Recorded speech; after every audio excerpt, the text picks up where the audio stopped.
Майра Харт шла по стерильному коридору стратегического центра ВМС, толкая перед собой тележку с моющим оборудованием. Синяя форма клининговой службы «Экосервис» плохо скрывала армейские берцы, единственное, что напоминало о ее прошлом. 3 года назад она была подполковником. Сегодня ночная уборщица.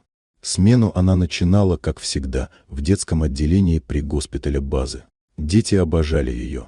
Майра умела делать уборку незаметной, превращая ее в игру. Но за этой легкостью скрывалось многое. Во 2-м корпусе, у дверей аналитического штаба, ее остановил молодой сержант Риг Дженнингс. Подозрительный, резкий. Он явно не понимал, что стоит перед ним. Но Майра не возражала. Улыбнулась, показала пропуск и пошла дальше.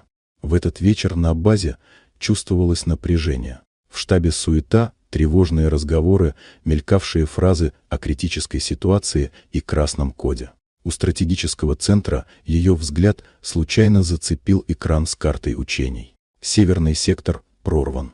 Все происходило слишком знакомо, словно дежавю. Офицеры обсуждали планы, но все было неуверенно, разрозненно. Майра знала, что времени почти не осталось. И тогда она сделала шаг вперед. Назвала маневр, который 3 года назад сама разработала «Серый молот». Это прозвучало как команда. Генерал Блейк, увидев ее, не поверил сначала, а потом узнал. Она встала перед ними уже не уборщица, а офицер. Быстро, точно изложила план контратаки, использовав каждую слабость условного противника. Генерал отдал команду «действовать».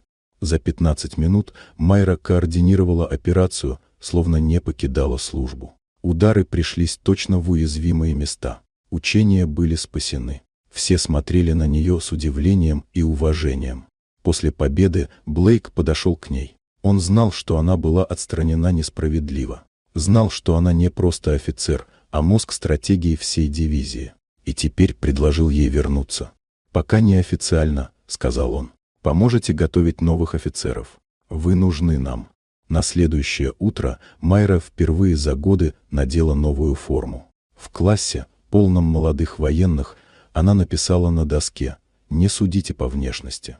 Сержант Дженнингс был среди них, удивленный, пристыженный. Майра не упрекнула его, только сказала: «Важно помнить, настоящая сила часто прячется в самых простых людях, на войне и в жизни». Через год она снова стала подполковником и возглавила учебный центр. Курсантам рассказывали о женщине, которая вернулась с самого дна и снова изменила правила игры.